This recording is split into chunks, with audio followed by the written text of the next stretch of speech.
Le clavier.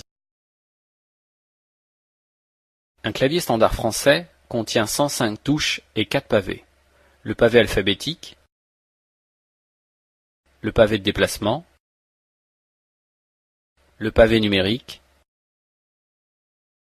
et les touches de fonction.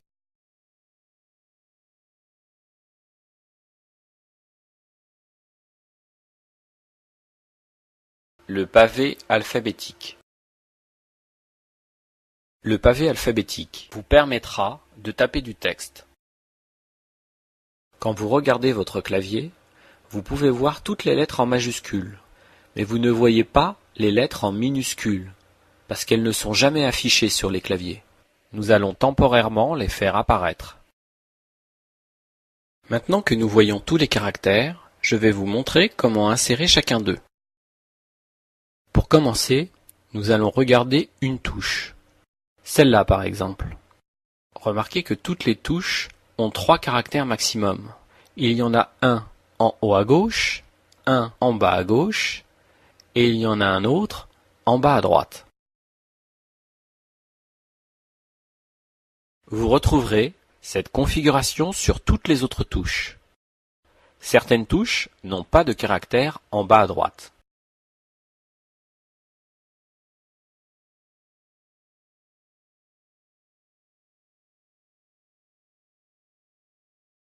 Si vous voulez taper le caractère qui se trouve en bas à gauche d'une touche, la plupart du temps la lettre en minuscule, appuyez uniquement sur cette touche.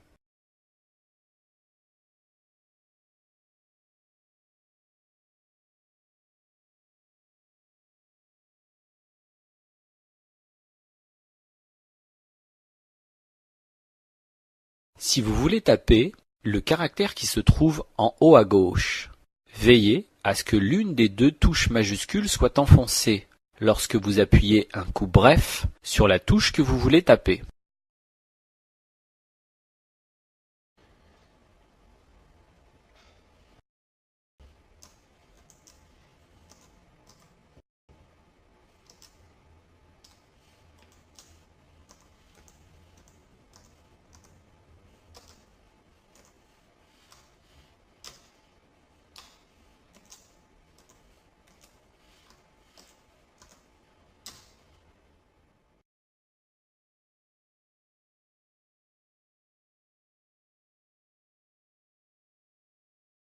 Il existe une autre méthode pour insérer des majuscules. Cette méthode est prévue dans le cas où vous avez à taper plusieurs lettres en majuscules. Si vous appuyez un coup bref sur la touche verrouillage majuscule, le voyant vert mage s'allume.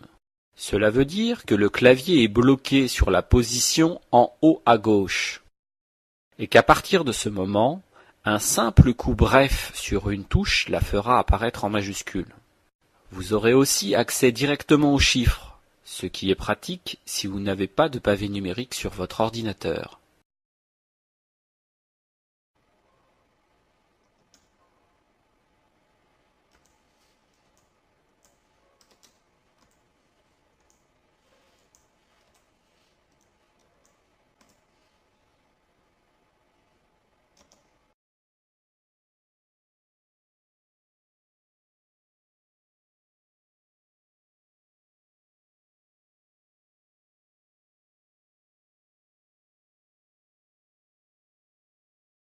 Si vous voulez taper le caractère qui se trouve en bas à droite, veillez à ce que la touche Alt-GR soit enfoncée lorsque vous appuierez un coup bref sur la touche que vous voulez taper. C'est donc avec la touche Alt-GR que vous allez pouvoir faire le symbole euro et le signe arrobase que vous allez pouvoir mettre dans toutes vos adresses e-mail.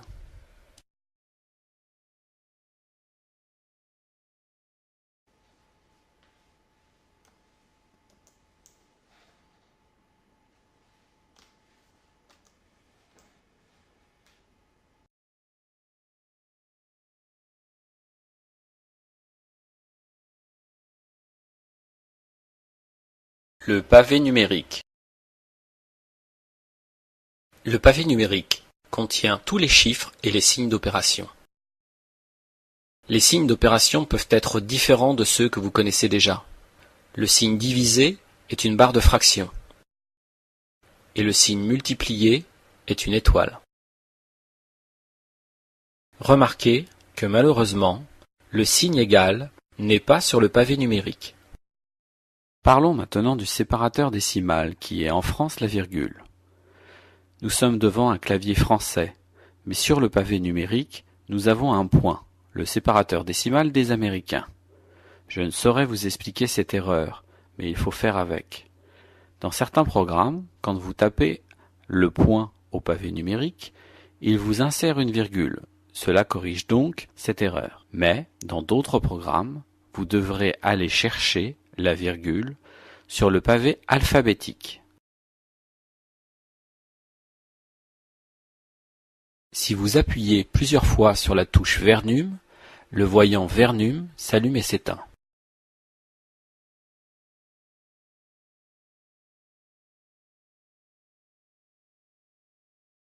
Quand le voyant Verrouillage numérique est allumé, les caractères en haut des touches sont actifs. Quand le voyant Verrouillage numérique est éteint, les symboles en jaune sont actifs, ce qui est complètement inutile, car nous les retrouvons sur le pavé de déplacement avec un symbole par touche. Je vous conseille donc de toujours avoir le pavé numérique d'actif.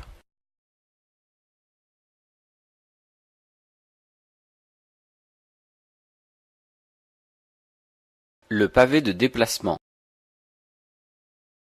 Le pavé de déplacement contient des touches qui vous permettront de vous déplacer dans les programmes et dans du texte.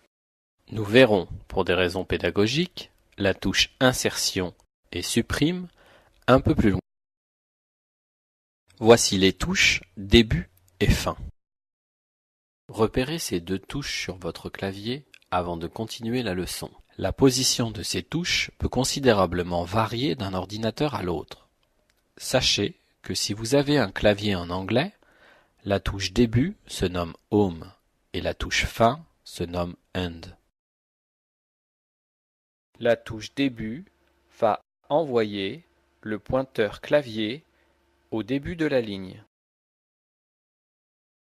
La touche Fin va envoyer le pointeur clavier à la fin de la ligne.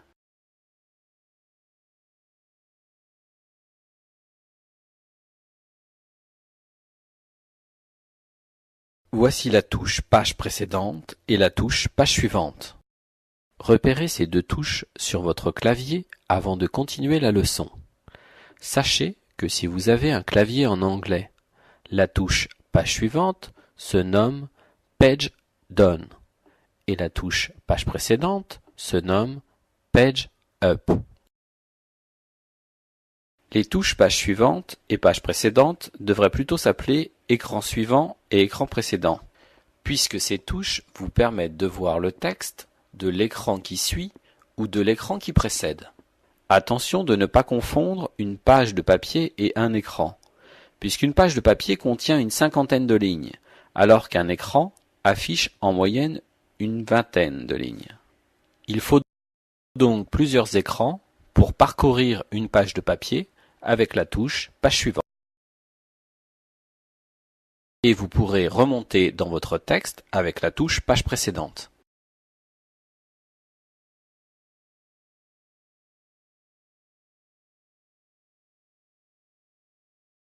Voici les flèches de direction. Elles permettent un déplacement très fin. Repérez ces touches sur votre clavier avant de continuer. Appuyez sur la flèche vers la gauche pour vous déplacer d'un caractère vers la gauche. Appuyez sur la flèche vers la droite pour vous déplacer d'un caractère vers la droite. Appuyez sur la flèche vers le bas pour descendre sur la ligne en dessous. Appuyez sur la flèche vers le haut pour monter sur la ligne du dessus.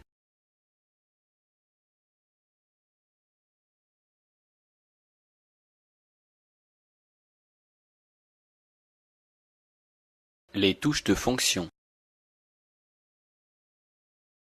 Les touches de fonction sont des touches qui ont une fonction différente selon le logiciel dans lequel vous vous trouvez.